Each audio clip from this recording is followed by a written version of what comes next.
오늘 본문에 등장하는 주인공은 정상적이지 않은 사람입니다. 그 누구도 제어할 수 없는 광적인 사람, 광인입니다. 동네 사람들이 이 사람을 제어하고자 쇠고랑이나 쇠사슬에 묶어보기도 했지만 속수무책이었습니다. 동네의 수많은 젊은 장정들이 달려들어도 이 사람의 광기 어린 힘을 당해낼 수가 없었습니다. 이 청년은 밤이고 낮이고 무덤 사이에 앉아서 늘 소리 지르며 돌로 자기를 해하던 사람이었습니다. 우리 기준으로 본다면 정말 미친 사람, 광인이었습니다. 오늘 성경은 거라사라는 지역에 거주하고 있었던 광기 어린 한 청년에 대해 우리에게 소개해주고 있습니다. 저는 이 이야기 속에서 먼저는 이 청년을 통해, 그리고 두 번째는 이 청년을 바라보고 있는 마을 사람들을 통해, 그리고 세 번째는 이 청년을 친히 찾아오신 예수님을 통해 우리를 발견할 수 있기를 바랍니다. 우리의 과거의 모습, 현재의 모습, 미래의 모습을 볼 수 있었으면 좋겠습니다. 오늘 이 설교의 시간이 우리 실체를 발견하고 하나님의 은혜를 간절히 구할 수 있는 시간이기를 소망합니다. 본문의 맥락은 예수님께서 매우 의도적으로 거라사라는 지방으로 향하셨음을 추측해 줍니다.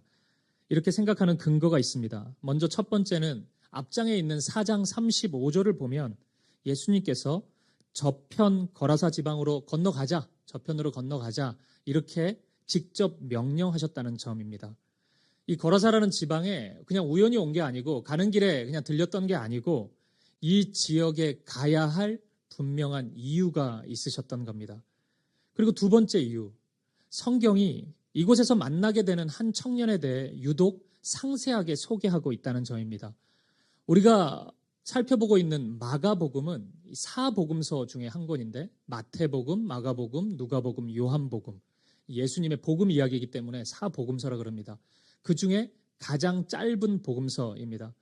그래서 이 마가복음은 많은 사건들을 좀 요약해 놓은 경향도 있고 좀 단축해서 그냥 이렇게 기록을 해 두었습니다. 그런데 독특하게도 이 본문의 이 청년에 대해서만은 매우 상세하게 소개하고 있습니다.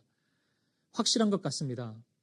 주님께서는 오늘 난폭함을 주체하지 못하고 있는 이 청년을 만나시기 위해서 의도적으로 이 거라사라는 지역에 찾아가셨던 것입니다.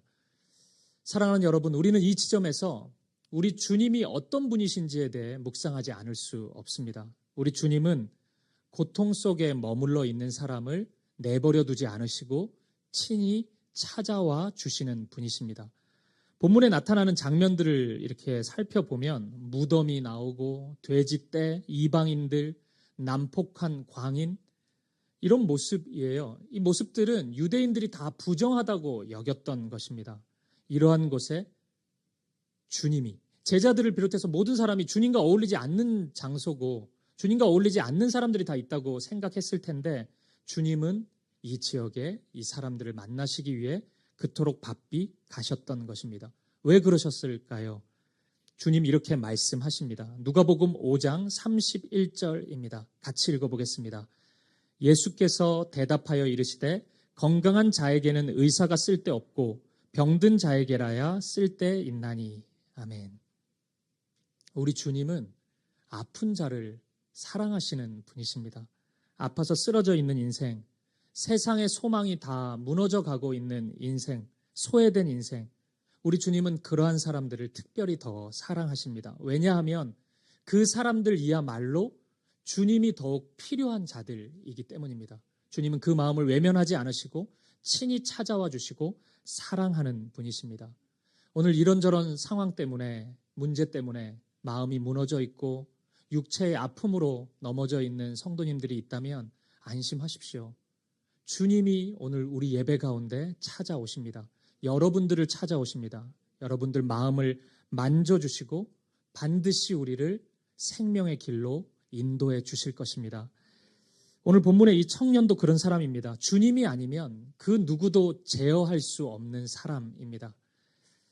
이 청년을 만난 예수님은 먼저 청년의 이름을 묻습니다. 근데 이 질문에 대해 청년은 자신을 군대라고 소개합니다. 좀 이상하죠? 군인이라고 대답하면 뭐 괜찮을 것 같은데 군대라고 이야기합니다. 오늘 본문 9절 말씀을 한번 보겠습니다. 같이요. 이에 물으시되 내 이름이 무엇이냐 이르되 내 이름은 군대니 우리가 많음이니이다 하고, 이 군대라는 단어는 헬라어로 레기온이라는 단어인데 이 로마의 그 하나의 군단을 의미합니다. 이 로마의 군단은 6,000명으로 이루어져 있는데 보병 5,300명, 기병 700명으로 이루어져 있는 하나의 군대입니다.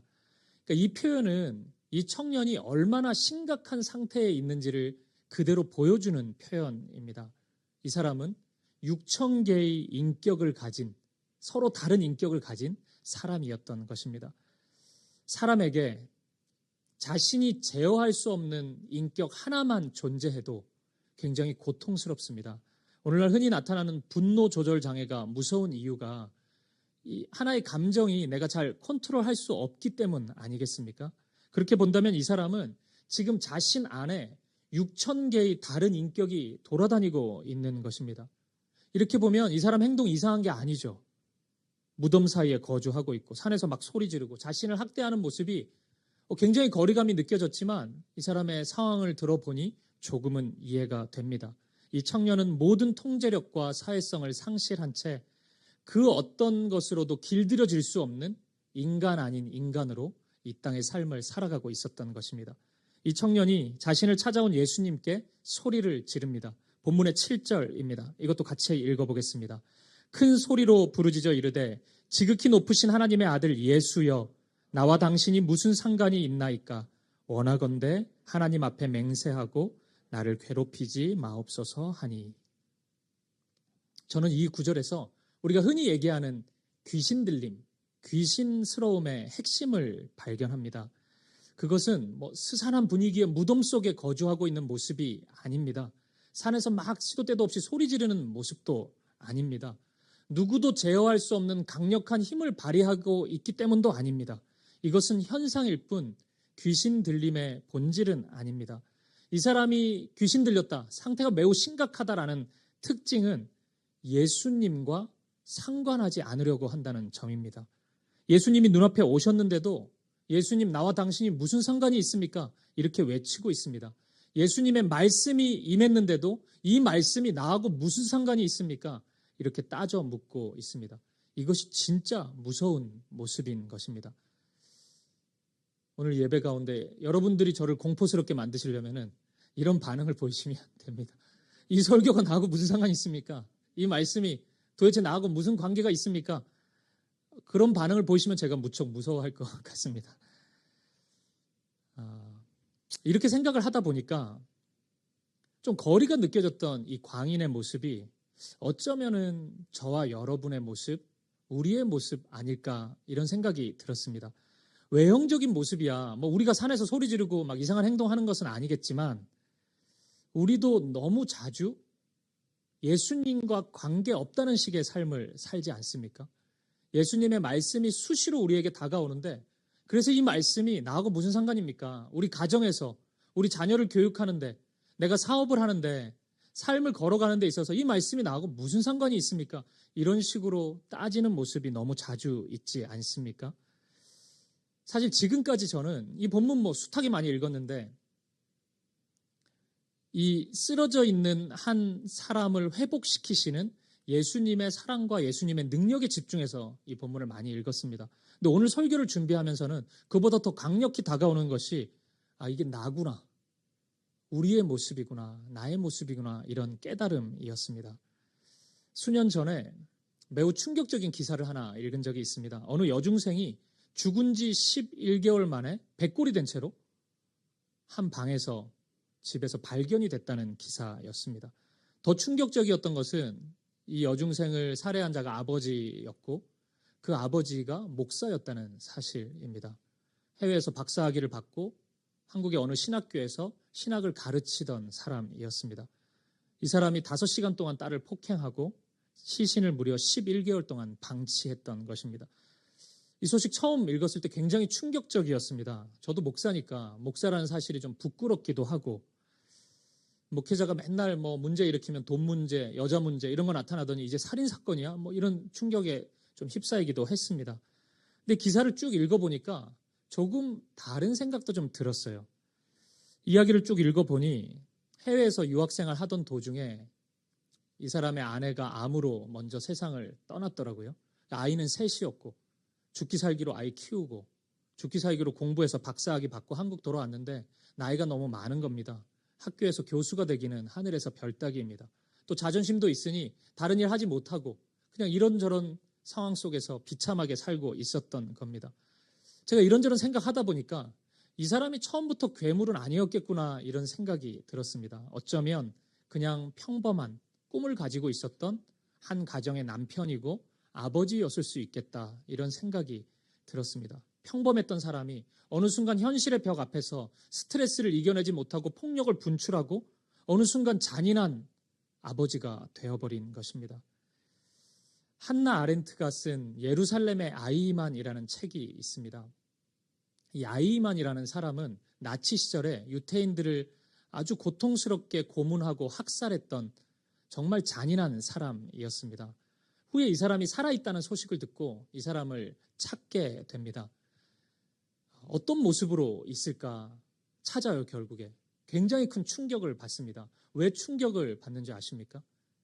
이 사람이 자신이 했던 일에 죄책감 때문에 막 폐인처럼 살고 있었기 때문에 충격을 받았을까요?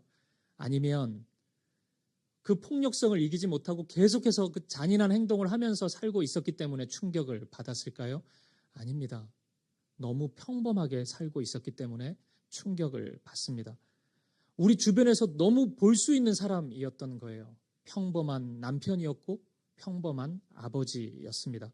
그래서 이 책에서 나오는 개념이 악의 평범성입니다. 예를 들어 이런 겁니다. 책에 있는 건 아니지만 유태인들을 고문하라고 할 때 나 고문하러 가 이러면은 말하는 사람도 듣는 사람도 너무 양심의 가책을 느끼지 않습니까? 사람을 고문하고 죽이겠다는 것이. 그러니까 아주 일상적인 행동으로 바꾸어 버립니다. 나 꽃에 물 주러 가 이래놓고 물고문하고 그러는 겁니다. 일상의 언어가 찾아오면 일상이 되어버리면 내 폭력성을 쉽게 인지하지 못하는 것입니다. 악이 일상이 되면 평범한 사람도 얼마든지 악마가 될 수 있는 것입니다. 평범한 사람 안에도 얼마든지 아주 무서운 폭력성이 숨어 있을 수 있는 것입니다. 평범함 속에 숨어 있는 잔인한 폭력성. 사랑하는 여러분, 오늘 우리 안에도 이런 모습이 없다고 우리가 확신할 수 있겠습니까? 우리 인생 속에서도 정도의 차이는 있겠지만 내 앞에 나타나는 어려운 환경 앞에서 답답한 관계, 현실 속에서 내 안에 있는 또 다른 자아가 괴물처럼 나타난 적은 여러분 없으십니까? 제가 가끔 제 스스로에 대해 놀랄 때가 있어요.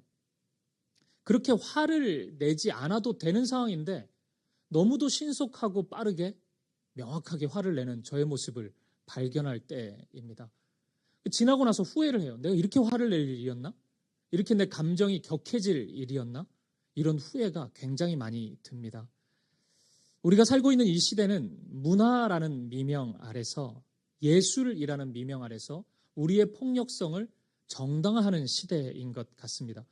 폭력성이 내면에 있는 폭력성이 현실적으로 표현될수록 예술 작품이라고 이렇게 얘기하는 것 같아요. 제가 보는 눈이 없어서 그런지 모르겠는데 그렇게 느껴져요. 요즘 나오는 영화들을 보십시오. 폭력성이 얼마나 대단한지 무서울 정도입니다. 광기 어린 문화, 선정성의 문화, 폭력의 문화. 이것이 오늘 시대 우리의 문화를 표현하는 단어들인 것 같습니다. 그래서인지 저는 오늘 성경이 우리에게 이렇게 질문하고 있는 것 같아요. 만약 당신 또한 예수님이 없었다면 바로 이 광인의 모습으로 살 수밖에 없었다. 이렇게 우리에게 말씀하고 있는 것만 같습니다. 저는 결코 우리도 부인할 수 없다고 생각합니다. 오늘 아무도 제어하지 못하고 있는 이 사람의 모습이 주님을 만나기 전 우리의 모습입니다. 그리고 오늘 주님이 우리 가운데 거하시지 않는다면, 우리가 주님과 동행하지 않는다면 오늘 우리의 현재의 모습인지도 모릅니다. 그리고 우리의 내일의 모습이 될지도 모르겠습니다. 사랑하는 여러분, 기억하십시오. 오직 예수님만이 우리를 변화시킬 수 있습니다. 예수님만이 우리의 폭력성을 제어하고 제거하고 우리를 살리실 수 있는 분이십니다. 예수님을 가까이 해야 합니다. 그분의 말씀에 가까이 다가가야 합니다. 오늘 예수님 앞에서 예수님 당신이 나하고 무슨 상관이 있습니까? 이렇게 반응하지 않기를 바랍니다. 예수님의 말씀 앞에서 예수님 이 말씀이 그래서 나하고 무슨 상관이 있습니까? 이렇게 소리 지르지 않기를 바랍니다. 오늘 이 청년처럼 주님 나를 괴롭히지 마십시오. 떠나십시오. 이렇게 얘기하지 않기를 바랍니다. 주님은 우리와 상관이 있습니다. 주님의 말씀은 우리에게 필요한 말씀입니다. 주님은 우리를 괴롭히시기 위해 우리에게 다가오시지 않습니다. 우리를 사랑하시기 때문에 우리를 찾아오십니다. 그분이 우리를 회복시키실 것입니다. 우리를 변화시키실 것입니다. 우리를 생명의 길로 인도하실 것입니다. 예수님을 가까이 하면 변화될 수 있습니다. 바르고 선한 길을 걸을 수 있습니다. 예수님 안에서 그 변화의 그 회복의 은혜를 누릴 수 있는 저와 여러분 되시기를 간절히 축복합니다. 그런데 이어지는 본문의 이 이야기 속에 마을 사람들의 반응을 보면 조금 이상합니다. 우리 예상과는 좀 달라요. 생각해 보십시오. 이 청년은 마을 사람들의 이 마을의 골칫거리였습니다. 이 청년 본인도 그랬고 이 마을 사람들이 굉장히 큰 괴로움 속에 살고 있었습니다. 근데 이 청년이 회복되었대요. 정상적인 삶을 살 수 있게 되었대요. 기뻐해야 되지 않습니까? 잔치라도 좀 열어주면 안 될까요? 그런데 이 광적인 청년이 회복되었는데도 오늘 본문을 보면 그 누구 하나 기뻐하지 않습니다. 아무도 제어할 수 없었던 이 청년을 우리 주님이 회복시키셨는데 오히려 그 주님 보고 마을을 떠나달라고 요청합니다. 이상하죠? 왜 이 마을 사람들은 이런 이상한 반응을 보일까요? 그 이유를 본문의 13절에서 찾아볼 수 있습니다. 같이 13절을 읽어보겠습니다. 시작. 허락하신데 더러운 귀신들이 나와서 돼지에게로 들어가매 거의 2,000마리 되는 떼가 바다를 향하여 비탈로 내리달아 바다에서 몰사하거늘. 2,000마리 돼지떼가 죽었습니다. 경제적인 손실이 있었던 것입니다. 이 사람들은 한 영혼에 대한 회복, 한 영혼을 향한 사랑보다 돼지떼가 몰살당하는 이 경제적인 손실, 세상의 가치에 더 민감해했던 사람들입니다. 결국 그들은 이 광적인 청년이 우리 곁에서 떠나기만을, 사라지기만을 바랬지 이 청년이 회복되기를 소망했던 것은 아니었습니다.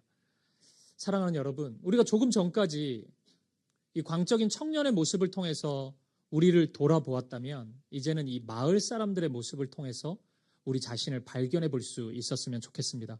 우리 안에도 이런 경계인의 모습이 있을 수 있습니다. 제가 말씀드리는 경계인이란 하나님과 세상 경계에 서 있는 사람입니다. 그래서 언제든지 경제적인 손실이 발생하고 나에게 불이익이 나타난다고 확신이 들면 하나님을 떠날 수 있는 사람입니다. 얼마든지 세상을 향해 질주할 수 있는 사람입니다. 이러한 사람들은 잃어버린 영혼이 회복돼도 공동체가 부흥돼도 관계들이 회복돼도 숱한 영적인 일들이 나타난다 할지라도 별로 기뻐하지 않습니다. 나하고 무슨 상관이 있는데 내가 원하는 거 도움이 되는 건가? 그냥 이런 반응밖에 보이지 않습니다. 나에게 무슨 이익이 있는지에만 골몰할 뿐입니다. 이 사람들에게 돼지떼 2,000마리는 결코 작은 돈이 아니었을 겁니다. 오늘날 기준으로 보니까 인터넷을 좀 쳐보니까 돼지 한 마리 70만 원 하더라고요. 2,000마리면 14억입니다. 어마어마하지 않습니까? 14억의 경제적인 손실이 발생한 것입니다. 14억의 돈을 저는 본 적이 없습니다. 만약 제 앞에 있으면 블랙아웃이 될 가능성이 큽니다. 이게 뭐야? 이렇게 큰 돈이 있을 수 있다니. 눈에 잘 안 들어올 것 같아요, 딴 게. 근데 뭐 그런 연약함을 인정하더라도 저라고 별 수 있겠습니까? 그런 사람이겠죠. 하지만 그럼에도 불구하고 이 사람들이 보이는 반응은 너무 안타깝습니다. 너무 슬픕니다. 평생을 지켜보던 마을 공동체의 청년이 회복됐는데 어찌 한 사람도 기뻐해 주지 않는단 말입니까? 어찌 한 사람도 축하해 줄 수 없단 말입니까? 그 누구도 이 청년이 눈에 들어오지 않고 있습니다. 오직 돼지떼 2,000마리, 14억의 돈만 눈에 들어오고 있는 것입니다. 사랑하는 여러분, 이것이 죄의 무서움입니다. 죄가 우리를 변화시키는 방법입니다. 하나님도 우리를 향한 목표와 계획이 있으시죠. 그렇게 우리를 찾아오시고 우리를 변화시키십니다. 근데 죄도 그럽니다. 죄도 그냥 찾아오는 게 아니고 목표가 있습니다. 죄는 특정한 죄 하나를 우리가 짓는 것으로 만족해 하지 않습니다. 그것으로 떠나가는 존재가 세력이 아닙니다. 점점 우리의 영적인 눈을 흐리게 만듭니다. 거룩함에 대한 맛을 잃어버리게 만듭니다. 우리가 그 조미료 들어간 음식 계속 먹으면 건강한 음식 맛이 별로 안 나요. 그냥 뭐 라면 같은 것만 먹고 싶지 건강한 음식 생각 안 납니다. 똑같습니다. 특정한 죄에 함몰돼 있으면 하나님의 은혜가 임해도 그 은혜에 걸맞는 반응이 잘 안 나타납니다. 맛을 잃어버렸기 때문입니다. 성적인 음란함, 뭐 게임, 쇼핑, 누구 험담하는 거 굉장히 중독성이 있는 죄들이죠. 이런 것들이 무서운 이유가 여기에 있습니다. 다른 거 눈에 안 들어오는 겁니다. 그거 해야만 즐거운 거예요. 그것에 그 맛에 중독되어 있는 것입니다. 오늘 이 마을 사람들은 언뜻 보면 평범해 보이는 사람들이지만 실은 이 사람들 돈에 중독되어 있는 사람들입니다. 어떻게 아냐고요? 어떻게 이렇게 단정할 수 있냐고요? 단순히 돈을 잃어가지고 절망하고 있는 모습 때문만은 아닙니다.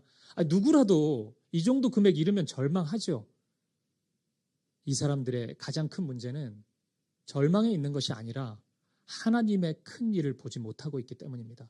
오늘 본문의 19절, 20절을 보면 큰 일 계속 나오고 있어요. 하나님의 큰 일이 일어났습니다. 하나님의 역사가 일어났습니다. 그거 보지 못하고 있는 겁니다. 그 일을 보고도 마땅한 반응을 보이지 못하고 있는 것입니다. 예수님 앞에 보여야 될 경배와 찬양을 드리지 못하고 있는 것이 이들의 가장 큰 문제인 것입니다.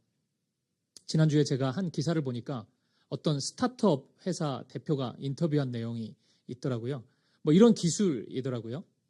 그 어떤 작업장에 안전사고가 많이 일어나니까 그 안전모에 GPS 센서를 달아가지고 뭐 위험한 지역에 가면 그 알림을 해주고 뭐 사고를 좀 나지 않게 만들어주는 이런 기술이래요. 그래서 이제 회사들마다 찾아가서 이런 기술을 소개하고 그랬는데 이런 이야기를 들었다 그래요. 이 기술을 소개하자 그렇게 예방하는 장비를 사용하는 비용이 사람 죽었을 때 보상하는 비용보다 더 크면 누가 그 장비를 사겠습니까? 그냥 죽었을 때 보상을 해주고 말지. 이런 얘기를 했다는 거예요. 여러분, 경제 논리에 심취되어 있으면은 뭐 수익을 발생해야 되니까 뭐 당연한 얘기일 수 있습니다. 돈이 안 되는데 뭐 하려고 이걸 삽니까? 그렇게 생각할 수 있죠. 근데 가만히 생각해 보면 굉장히 무서운 이야기입니다. 오늘 이 세상은 사람의 목숨을 정말 하찮게 여기는 세상입니다. 저는 이런 생각, 이런 세계관이 사탄적이라고 확신합니다. 이 얘기를 질문을 한 회사 사람이 사탄이라는 얘기가 아니고 오늘날 우리의 생각 속에 이러한 세계관이 너무 만연해 있다는 것입니다. 이런 세상 풍조를 우리에게 허락해주고 우리에게 주입시키는 어둠의 힘이 있다는 것이에요. 하지만 오늘 주님은 그거 아니라고, 그렇게 살지 말라고 우리에게 말씀하고 있습니다. 주님이 경제관념이 없어서 그런 게 아닙니다. 주님이라고 2,000마리 돼지 떼 안 아깝습니까? 14억이 어디 애 이름입니까? 주님도 다 아십니다. 하지만 적어도 우리 주님에게는 그 경제적인 손실보다 이 한 영혼이 회복되고 살아나는 것이 더 중요한 일이었습니다. 그것이 주님의 관점입니다. 너무나 슬프게도 오늘 주님 곁에 주님과 같은 마음을 가진 사람이 한 사람도 없습니다. 경제적인 손실에 안타까워하는 사람들은 득실득실 거리는데 이 청년의 회복을 기뻐하는 사람이 아무도 없습니다. 주님의 일하심을 경탄하고 주님의 일하심에 경배와 찬양을 드리는 단 한 사람이 없습니다. 사랑하는 여러분, 오늘 우리가 그런 사람이 되면 안 될까요? 돈에 눈이 멀어서 경제적인 손실밖에 눈에 들어오지 않고 그래서 주님 여기서 떠나시라고 자꾸 이렇게 경제적인 손실이 있을 거면 우리 집에 있지 말라고 가시라고 이렇게 소리를 지르는 사람이 아니라 한 영혼을 살리신 주님을 향해 마땅히 감사를 드리고 찬송을 드리고 경배를 드릴 수 있었으면 좋겠습니다. 우리가 저와 여러분이 바로 그 사람이 되기를 간절히 소망합니다. 결국 이 사람들은 예수님을 향해 이곳에서 떠나시라고 요청합니다. 본문 17절입니다. 제가 읽겠습니다. 그들이 예수께 그 지방에서 떠나시기를 간구하더라. 말씀드린 것처럼 저는 이 장면이 무척 슬프게 다가왔습니다. 그리고 이 모습에서 광인인 우리가 나의 광적인 모습을 보지 못한 채 예수님을 광인이라고 여기면서 예수님을 몰아붙이고 있는 매우 무서운 폭력의 모습을 발견합니다. 사도행전 말씀에 보면 복음서에는 예수님의 설교가 주를 이루지만 사도행전에 이르게 되면 이제 사도들, 제자들이 예수님의 복음을 전하는 모습이 나옵니다. 사도행전 초반부에는 베드로가 주로 설교를 합니다. 근데 매우 독특한 그 설교의 선포가 있어요. 그 표현이 이겁니다. 너희가 이 예수를 십자가에 못 박아 죽였다입니다. 좀 이상해요. 수많은 군중들이 베드로의 설교를 듣고 있는데 그 사람들이 다 예수님을 십자가에 못 박아 죽였습니까? 아닙니다. 관계없는 사람들이에요. 그런데 그 사람들을 향해서 바로 너희가 예수님을 죽였다고 선포하고 있습니다. 좀 이상하잖아요. 왜 이렇게 선포했을까요? 그것은 예수님의 죽음이 우리 모든 인생들의 죄를 대신한 죽음이기 때문입니다. 1세기 당시 팔레스타인에 살고 있던 사람들의 죄, 그 이전 구약시대 사람들의 죄, 그리고 그 이후 오늘 우리에게까지 이르기까지 이 모든 사람들의 죄, 그 모든 인생들의 죄를 우리 주님이 대신 감당하신 것입니다. 만약 우리가 오늘 일상 속에서 죄를 짓지 않습니까? 하나님 말씀대로 살지 않고 내 뜻대로 내 계획대로 살아가요. 그런 죄가 하나하나 쌓여서 한 사람을 만든다면 어떤 모습일까요?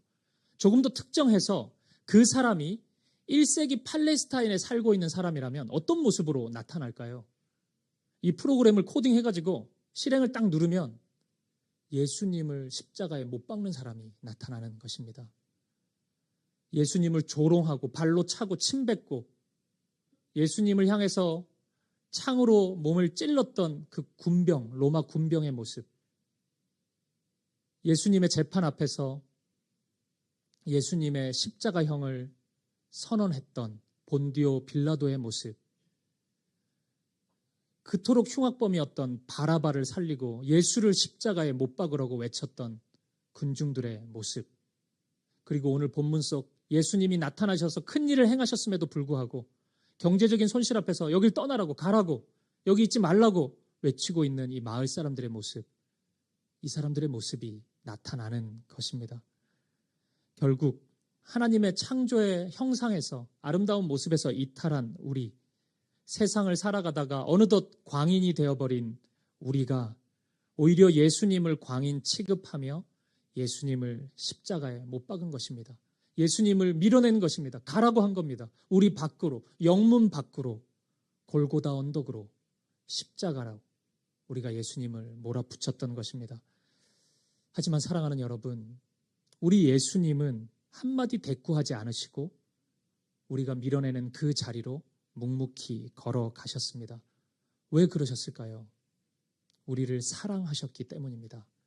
그 길이 비록 비참하고 수치스러운 길이지만 그 길이 우리를 살리는 길이라면 저와 여러분을 그 광적인 모습, 죄악의 모습에서 회복시킬 수 있는 길이라면 우리 주님은 기꺼이 그 길을 걸어가셨던 것입니다. 그 수치스러운 십자가를 묵묵히 지셨던 것입니다. 그 결과 우리는 달라질 수 있습니다. 우리는 더 이상 광인으로 살지 않아도 됩니다. 하나님의 형상으로 회복되었습니다.